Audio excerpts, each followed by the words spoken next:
Muy buenas tardes, amigos y amigas de BioBio TV. Estamos en una nueva edición de Cero a la Izquierda, esta vez con un panel más selecto, más reducido que las últimas ocasiones. Estamos con Lucas Cifuentes, que se reincorpora luego de una ausencia por Europa. Viajera. Viaje a Europa. Y con Ricardo Camargo, Hola, Valentina, ¿cómo estás? Como siempre, y con una agenda nacional e internacional bien agitada. Hace un par de horas nos enteramos de la muerte de Agustín Edwards, uno de los responsables civiles más importantes de la dictadura y también de la agenda política que han ido construyendo los medios de comunicación, salvaguardando el legado del periodo dictatorial y los pilares de la transición que tanto benefician a la élite económica y política de nuestro país. También vamos a comentar las elecciones en Francia, los resultados que tienen a dos representantes, entre comillas, distintos o alejados de las políticas bipartidistas, y también lo que estaba pasando en educación, a ver si alcanzamos y nos quedamos con una colita. Partimos comentando la muerte de Edwards. Como la mayoría de los responsables, directos, indirectos, civiles o militares de la dictadura, muere impune, digamos, sin haber tenido que acudir ningún día, digamos, a los tribunales, ni haber pagado pena por los crímenes de los que su héroe también fue parte y cómplice. Sí, o sea, yo creo que para nada es sorpresa, y espero que así lo siga haciendo. Bueno, salvo por ahí, vi algún diputado que lamentaba mucho la muerte de Edwards, defensor de la libertad, dijo el señor Edwards. A propósito, el Rojo Edwards habló de que Agustín era un defensor de la libertad. Sin duda, este es uno de los personajes más oscuros del siglo XX chileno. O sea, yo pondría sin tapujo a Agustín Edwards al lado de Augusto Pinochet y de Mamo Contreras, en ese nivel. Estamos hablando de una persona que ya se sabe, con las desclasificaciones de los documentos de la CIA, que fue uno de los instigadores del golpe, uno de los financistas, alguien que celebró con champán en Estados Unidos el derrocamiento del presidente Allende, y que luego continúa su labor de propagandista reaccionaria dentro de lo más perverso que hizo. Fue sin duda toda la campaña por esconder las violaciones a los derechos humanos, a la vez todas aquellas noticias, inventos y mentiras respecto a la caída de compañeros, etcétera. O sea, un tipo que a todas luces es una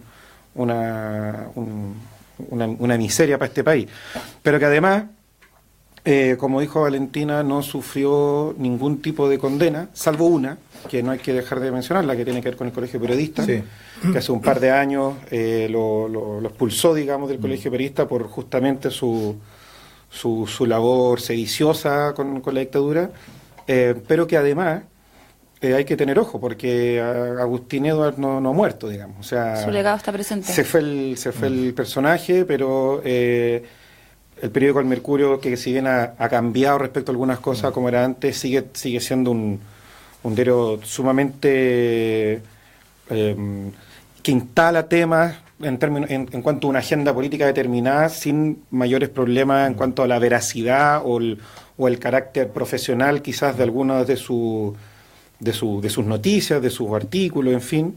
Y además, por otro lado, no olvidemos que Agustín Edwards fue uno de los grandes articuladores de lo que ha sido esta alianza entre cierto sector, al menos, de la concertación o de la vieja concertación y la derecha política y económica. Entonces, ahí hay algo que no ha muerto, digamos. Sí, es verdad. Yo creo que hay que profundizar. Déjame profundizar un poco la hebra del legado o del presente de Agustín Edwards, que yo creo que es importante, compartiendo todo tu juicio histórico que haces de Agustín Edwards. Me tocó ser jurado a mí de uno de los premios que se dan de ensayo hace un par de años, y una de las biografías más importantes que se ha escrito sobre Edwards es precisamente Agustín Edwards, ¿no?, que ganó ese premio, y te relata evidentemente lo que es Agustín Edwards para este país, digamos, que es un síntoma, un ejemplo de ese poder, de esa aristocracia rancia que llegó en su esplendor a dominar este país y a protagonizar el quiebre institucional, el golpe de Estado del 73, como lo protagonizó esa clase empresarial junto con los militares chilenos. Eso está más que documentado, pero Pero lo que se subraya poco es precisamente la influencia política, cultural que sigue teniendo personajes como Agustín Edwards y toda su institucionalidad, que en este caso la Concertación y la Nueva Mayoría, y me refiero a la institucionalidad de medios, ¿no? Toda la regulación que rige los medios de este país, que están absolutamente concentrados, nos siguen rigiendo en la actualidad. Y no solamente en el ámbito político, sino que la construcción de sentidos comunes que aportillan toda la posibilidad de reencuentro entre la ciudadanía, de construcción de proyecto común, parte de la agenda filoxenófoba, digamos, antimigración que vimos el año pasado, viene del Mercurio y sus medios. Entre otros medios asociados también la profundización y mantención de prácticas comunicacionales sexistas que promueven la violencia machista, y por lo tanto un responsable político de sentidos comunes que desunen, de un ideario político que atenta contra cualquier posibilidad de construcción de alternativa política, y que igual se ha visto medianamente desplazado por Copesa en los últimos años la capacidad de construcción de agenda política, pero que hasta hace un tiempo tuvo una capacidad importante de incidir en las disputas al interior de los bloques. Sí. Pero hay un tema ahí adicional, Lucas, que yo creo que también es bueno ponerlo en discusión con los auditores, con la gente que nos escucha y nos ve, porque lo que da cuenta el legado de Agustín Edwards en la realidad actual es que efectivamente nosotros estamos años luz de tener un espacio público, ¿no?, que las democracias requieren para poder informarse, debatir, construir opinión, construir sentido común, democrático, pluralista y variado, ¿no?, como se requiere para efectivamente decir que vivimos en una democracia en forma, ¿no? Yo creo que el Mercurio en eso cumple un rol estratégico, en impedir que efectivamente, por ejemplo, regulaciones como la ley de medios, ¿no? Esto lo hablábamos antes del programa. Y el Estado en su relación con eso, o sea, hay que efectivamente, el avisaje estatal está puesto fundamentalmente en el Mercurio, en el grupo absolutamente, en el grupo Edwards y en el grupo Copesa, entonces no. Exacto, entonces que los diputados, los parlamentarios actuales hayan sido incapaces de siquiera instalar debates respecto a posibilidades de regulación de los medios, ¿no?, que apunten a la desconcentración de estos, a la posibilidad, a la pluralidad de los mismos, ¿no?, en términos de sustentabilidad económica, te habla también de un legado presente, que se encarna en la figura de Agustín Edwards, como personaje histórico potente de la derecha chilena, pero que tiene su actualidad y su complicidad, diría yo, también hay que decirlo, ¿no?, en los partidos, en los dirigentes de la nueva mayoría, que hoy día van a salir seguramente a criticar, a recordar esto que nosotros estamos diciendo, pero que finalmente no hacen mucho en esta realidad que sigue presente. Y ojo, que hay un otro elemento acá, este caballero la hacía toda, que no es menor, que tiene que ver con la agenda de seguridad ciudadana. Recordemos que la Fundación Paz Ciudadana nace luego del secuestro de Agustín Edwards, y que es un muy buen ejemplo además de esta transversalidad política para una agenda conservadora y de sostenimiento del orden postdictatorial, digamos. O sea, y por cierto, en un gobierno llamado reformista como este de Michelle Bachelet, su ministra de Justicia después del trabajo, no me acuerdo, Trabajo y después Justicia. Trabajo y después Justicia, venía directamente de esa institución, digamos, de una institución que armó Agustín Edwards a su pinta, básicamente para tener un control también policial en términos de las políticas, o sea, el control represivo, el control de la fuerza a través de la incidencia en las políticas públicas de seguridad ciudadana en el país. Entonces, digamos, y para que sepan, uno se mete a ver los directorios de la Fundación Paz Ciudadana desde que se crea hasta la fecha, y es bastante transversal. Absolutamente, ¿no? Sergio Vitar, qué sé yo. En fin, un montón de personas. Y otra cosa que yo creo que es interesante, a ver, primero un pequeño análisis del rol del Mercurio en general, para explicar el tema de la concentración de los medios. Porque no es solamente una concentración, digamos, económica, que es la más importante sin duda, y en eso el rol del Estado con el avisaje, como bien decían. Hay excepciones sin duda en carácter más plural. Estamos, por cierto, en una radio que es muy escuchada en el país, y hay estos espacios.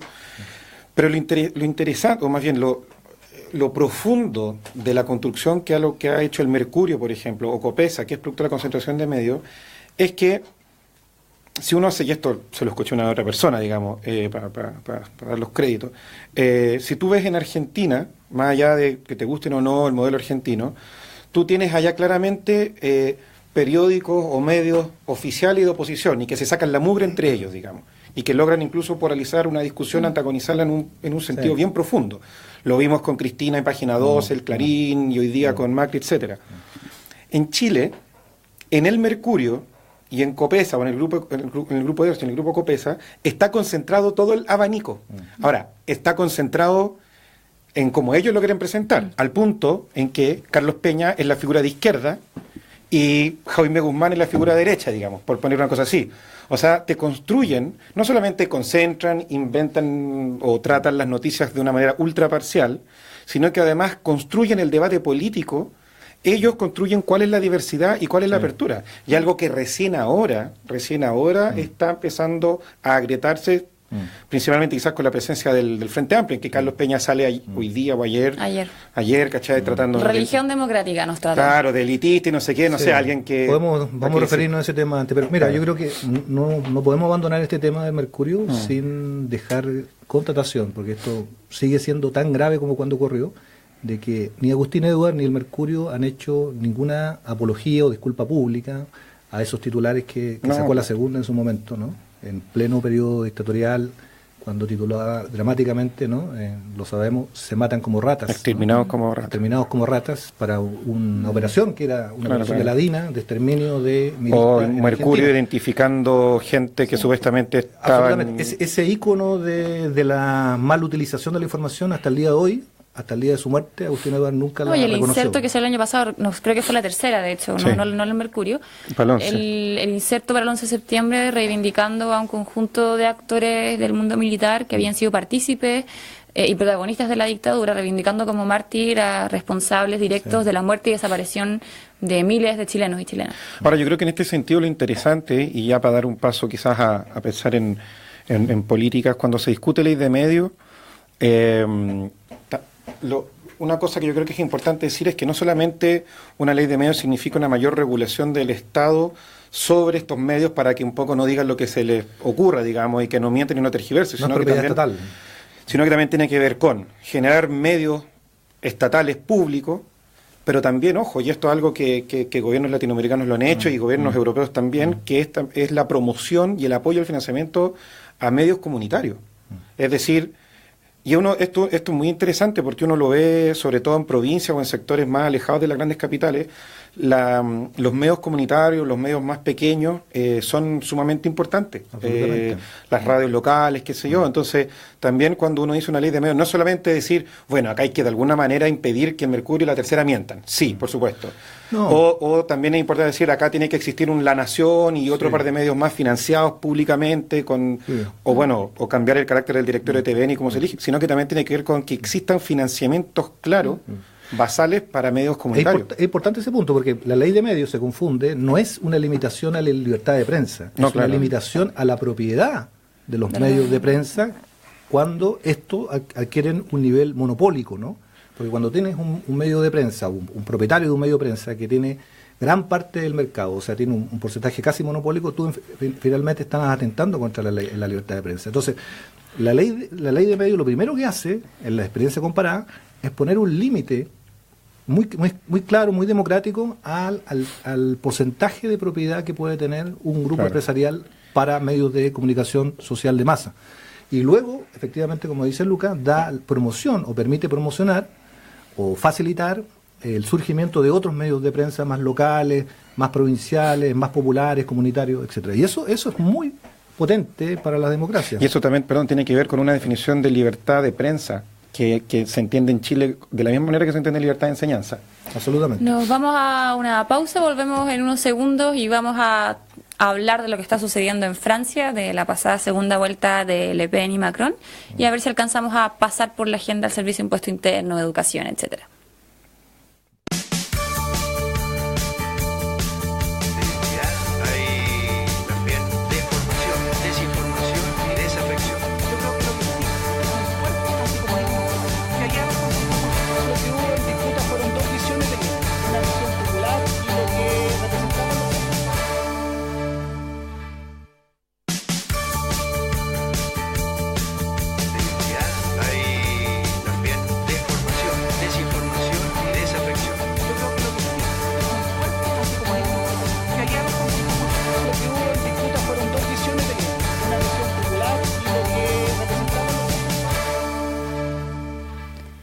Ya estamos de vuelta y vamos a comentar un poco lo que está sucediendo en Francia con un resultado de una primera vuelta electoral que replica o trastoca, digamos, una línea muy similar a lo que ha venido pasando en otros países de Europa.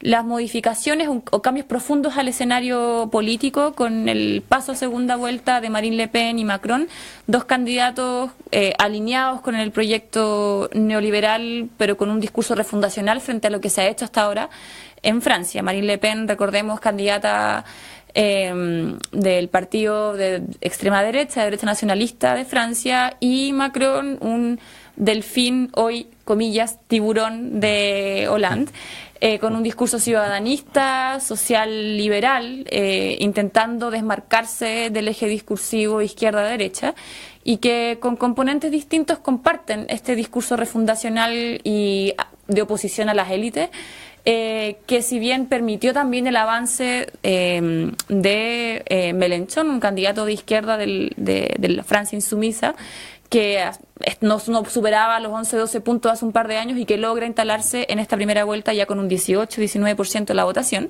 y por lo tanto un crecimiento sostenido de las candidaturas críticas respecto al establishment, y que nos plantean una serie de desafíos a todos quienes apostamos a la construcción de alternativa o pensamos en la construcción de proyectos refundacionales desde una perspectiva antineoliberal, anticapitalista, porque se trata de proyectos que, acogiendo a discursos que se desmarcan de los proyectos elitistas, no tienen en sí mismos ningún componente de transformación sustantiva al orden económico, social y cultural actual. En el caso de Marine Le Pen, se afianza en un electorado de clases trabajadoras blancas, clases medias, digamos, afectadas por la durísima crisis económica que ha golpeado a Europa en los últimos años.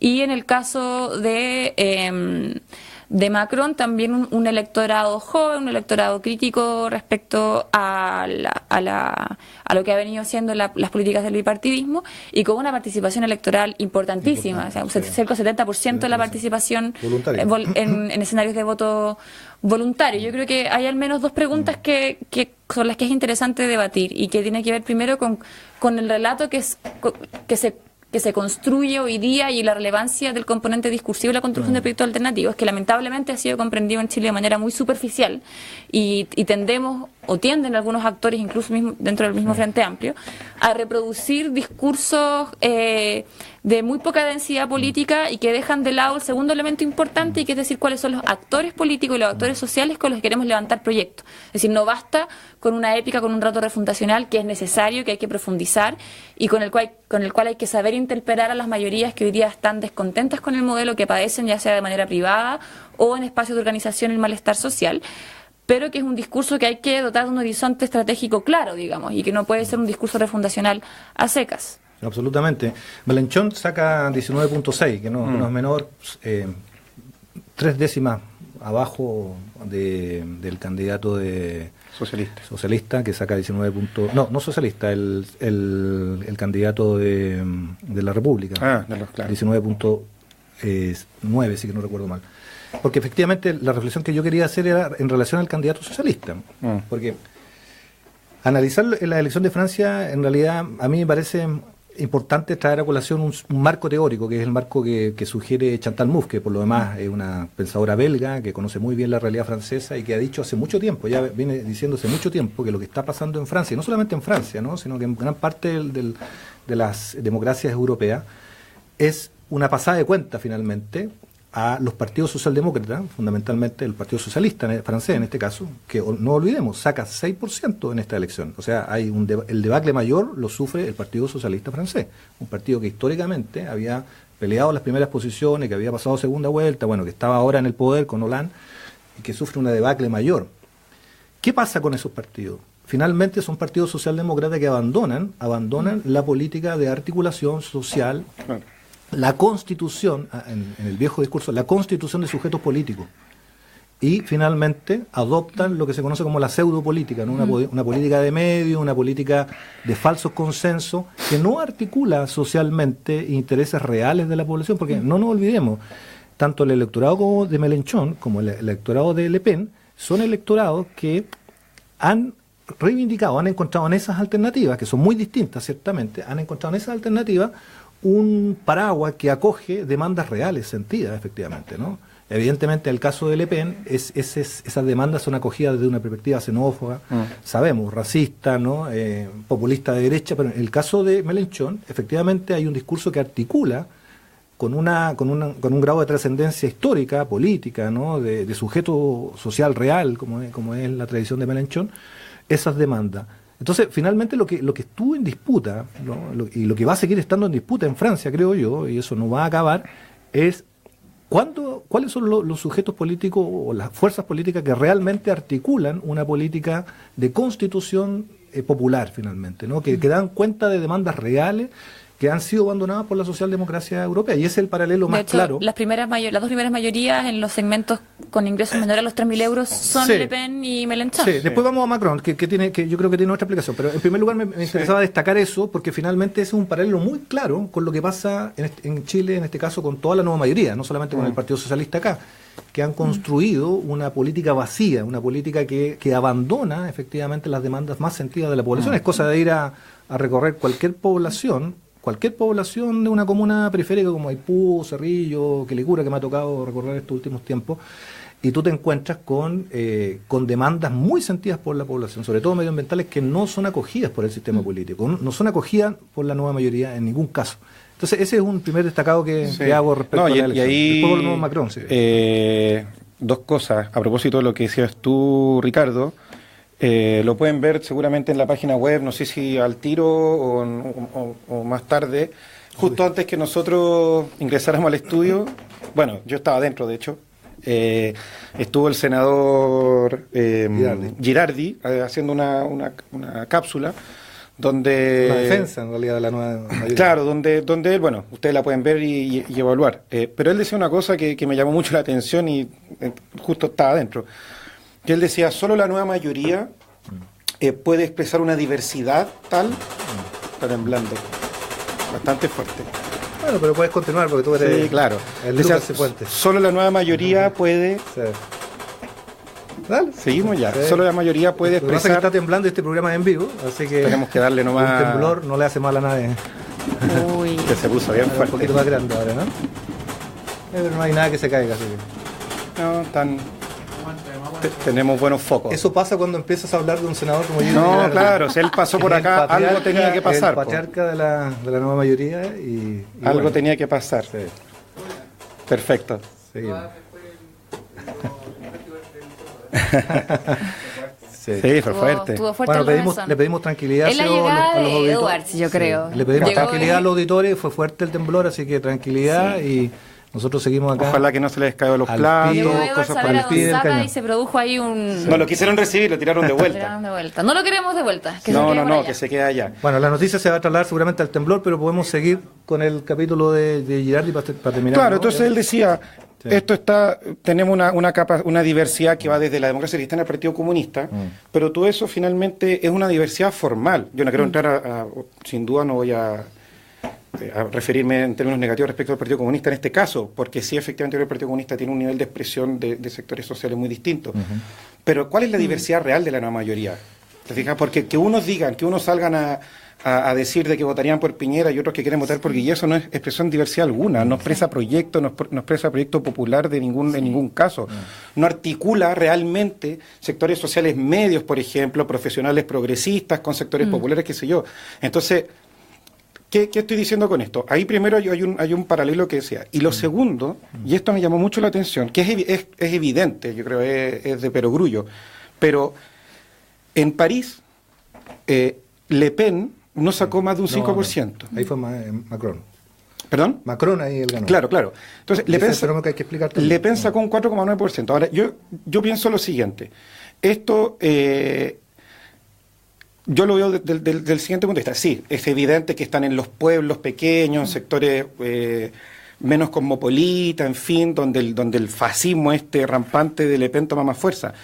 Pero ¿dónde está la responsabilidad, pongámoslo así, de los parisinos, de la transmisión de otro proyecto político distinto al de Le Pen y, bueno, sin duda distinto al de Macron? O sea, acá también no solo hay que verlo como los votantes no se concentran ahí, sino que por qué los proyectos políticos que en París sí se pueden expresar no se transmiten hacia afuera de Francia, o sea, hacia afuera de París. Algo que, a propósito de lo que mencionaba Ricardo, la semana pasada cuando estábamos con Fernando Batri acá y hablábamos, bueno, la discusión no es nueva mayoría sí o nueva mayoría no, sino que hablábamos de esto del Partido por el Cambio. Y se nos suele acusar a quienes somos parte del Frente Amplio de este esfuerzo por atacar y por destruir a la nueva mayoría.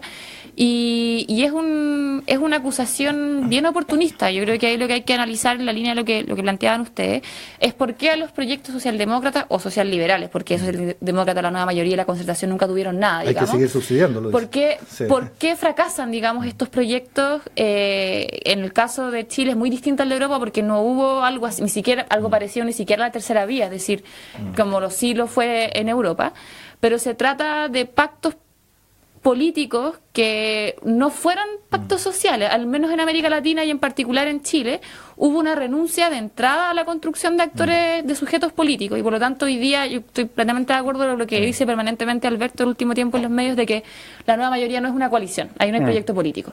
Hay maniobrismo, hay pragmatismo electoral, que los más entusiastas quieren nombrar como un giro hacia la izquierda con este nombramiento y apoyo a Guiller, pero hay una política que se hace con encuestas, política que se hace con una mirada a corto plazo, y por lo tanto yo creo que eso nos plantea un desafío, uno del cual ya hemos hablado permanentemente acá, y es decir, cómo nosotros logramos convocar no solamente en términos de una épica y de una tarea electoral, digamos, sino que cómo logramos construir proyecto político, que es el desafío más grande que tiene el Frente Amplio hoy día. Yo creo que hoy día nosotros hemos propuesto un horizonte sobre la mesa, pero ¿qué es eso? O sea, hay que ser bien honestos también con nosotros mismos y cuáles son los desafíos, no solamente pasadas las elecciones, sino que en el corto plazo, para que efectivamente la carrera electoral nos permita ir articulando actores y que nos permita proyectar un debate y una construcción de proyecto país con un pie fuerte en el Parlamento, pero que también un pie fuerte puesto en la calle, en la mantención y profundización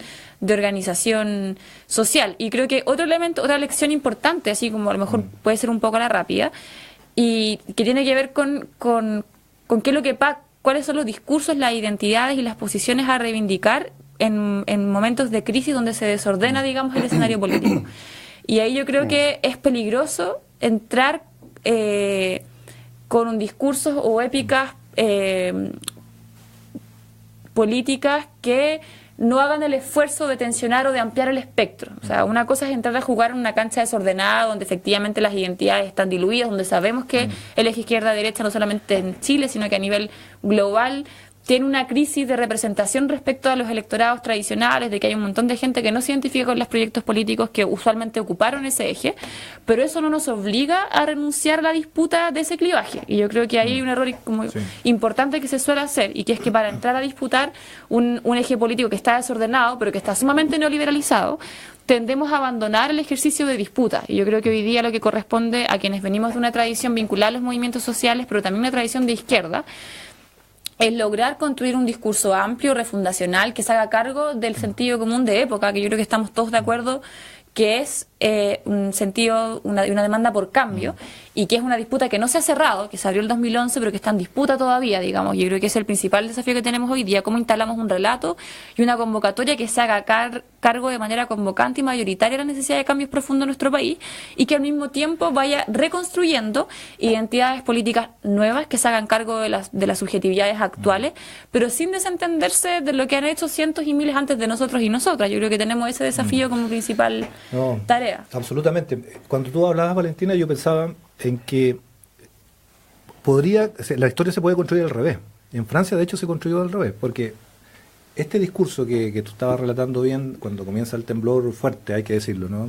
Sobre todo para los auditores que nos ven fuera de Chile, hay que decir que fue un temblor fuerte, y por tanto seguramente la noticia y nuestros auditores están preocupados de eso. Están viendo cuántos grados fue, ¿no? Y hay que entenderlo, y nosotros vamos a seguir con el programa porque, bueno, estamos concentrados en esto.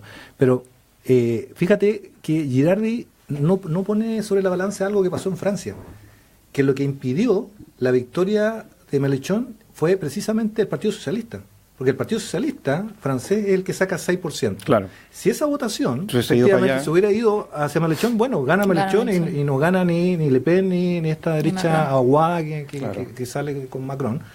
Y ese mismo escenario es muy posible, y yo creo que así hay que plantearlo también, que pueda ser repetido en la situación política chilena que vamos a enfrentar en noviembre del 2017. Porque si Beatriz Sánchez o cualquier candidato del Frente Amplio sigue creciendo y sigue captando las simpatías políticas de la ciudadanía, es muy probable que nos encontremos en un escenario en donde sea la nueva democracia, la nueva mayoría la que finalmente se va a encontrar en la encrucijada de, bueno, porque sus candidatos, vamos a ver si prenden o no, se va a encontrar en la encrucijada de tener que tomar una decisión difícil o dar la posibilidad de que Piñera nuevamente salga en la primera posición. Entonces, ¿qué quiero decir con esto? Que cuando uno practica la pseudopolítica, este concepto de Tomás Mulián, ¿no? Una política que no tiene arraigo social, que no se ha preocupado de, como tú dices, Valentina, de constituir identidades populares, de constituir sujeto social real, ¿no? O articular fuerza social, ¿no? En los territorios, en las poblaciones, en los sindicatos, en los centros de alumnos. Finalmente, uno está construyendo un cheque que en un momento determinado va a expirar, ¿no? Y la nueva mayoría, y eso el senador Girardi yo creo que no da cuenta de eso en su discurso, la nueva mayoría tiene, creo yo, muy cerca la fecha de expiración. Y eso no se puede imputar esa expiración a las fuerzas alternativas, democráticas y de izquierda que se están construyendo al calor del Frente Amplio. Porque son dos construcciones distintas. Él dijo algo. Son dos construcciones. Parece que estuviéramos comentando que es su columna, pero él dijo algo. En un momento dijo, a mí no me gustan los programas, me gustan los proyectos país. Y eso es lo que ya no tiene. Hay dos actores claves que hoy día están sobre la mesa y que fueron parte de actores cómplices en su momento de la construcción de un proyecto sin sujeto, un proyecto de papel, y que es muy sintomático de lo que está pasando hoy día con la CUT, con cómo la principal organización de los trabajadores fue usada, digamos, para mantener un nivel de negociación o de acuerdo en políticas sociales, de salario y de política sindical, que termina desfondándose por las prácticas al interior de la CUT y termina desfondándose porque no da el ancho para la emergencia de nuevos actores sindicales. Y lo mismo que pasa con la Confecho hoy día, una Confecho donde la nueva mayoría de los partidos políticos tradicionales prácticamente no existen, y que por suerte, a diferencia de la CUT, no entró en una crisis profunda, sino que fue justamente el espacio donde comenzó, entre otros, a reconstituirse y a recomponerse una izquierda que estaba por fuera del pacto transicional y que hoy día amenaza con fuerza de constituirse en una tercera fuerza política para el país. Hagamos los avisos finales. La de la marcha, quizá Valentina, ya que estaba hablando, perdón, el paro que estaba hablando de la Confecho. Sí, mire, el paro del día jueves es un paro reflexivo en el que los estudiantes están convocados a construir agenda en base a una propuesta que ya existe. Hoy día en la tarde estuvieron los chicos, los compañeros en reunión con el Mineduc, con un Mineduc que ha sido sordo con las propuestas del movimiento estudiantil, que ha dividido sistemáticamente el proyecto de reforma y que hoy día está apurado intentando cumplir con el programa. Entonces la primera invitación es a sumarse el día jueves, a seguir atentos al paro de los estudiantes y atentos a la gente de la Florida y Puente Alto, porque ya comenzamos el proceso de discusión programática. El 6 de mayo y 13 de mayo tenemos encuentros en la Florida, y el fin de semana tuvimos un encuentro maravilloso con más de 100 personas en Puente Alto, del cual estamos muy contentos. Estuvo Alberto y Beatriz. Y yo tengo que dar ese mismo aviso, no puedo darlo porque si no me van a retar mucho en Maipú. En Beatriz Sánchez va a estar este miércoles a las 19 horas en la Plaza Maipú, una plaza que ustedes saben icónica por ser muy masiva. Así que ahí va a estar Beatriz, la vamos a estar acompañando, va a estar en su proceso de recolección de firmas, y seguramente Alberto, no conozco la agenda, pero también va a estar desplegado. Mañana vamos a estar en el Metro Lisa Correa con Alberto y con Beatriz. Así Súper. que ahí ¿Dónde queda eso? En Puente Alto, está el límite entre Puente y la Florida. Sí. Lisa Correa, Línea 4. Línea 4. Sí. De Puente Alto Maipú, Es mejor. súper cerquita. Sí. Y también contarles, voy a hablar de mi lado también. Dale. Izquierda Libertaria, que mi organización le dio un respaldo a Beatriz como nuestra candidata. No obstante, vamos a trabajar también porque el Frente Amplio en completo, Alberto, Beatriz y otros precandidatos que están ahí, parece que dando vuelta, nos vaya a todos muy bien. Y también contarles, porque nos esperaron acá en la radio, porque hay que informar, el temblor fue 6,8. 6,8, sí. Acá en Santiago, así que Tranquilidad y fuerza. Se va a seguir moviendo seguramente durante la tarde, pero ya a los porteños, que parece que fue por allá. Sí. parece que fue por allá. Así que eso. Así que bueno. Nos vemos, muchísimas gracias. Gracias por Volvemos la sintonía a la pesar segunda del semana de temblor. mayo, supongo, ¿no? Claro. Gracias. ¿Era que es feriado el próximo lunes?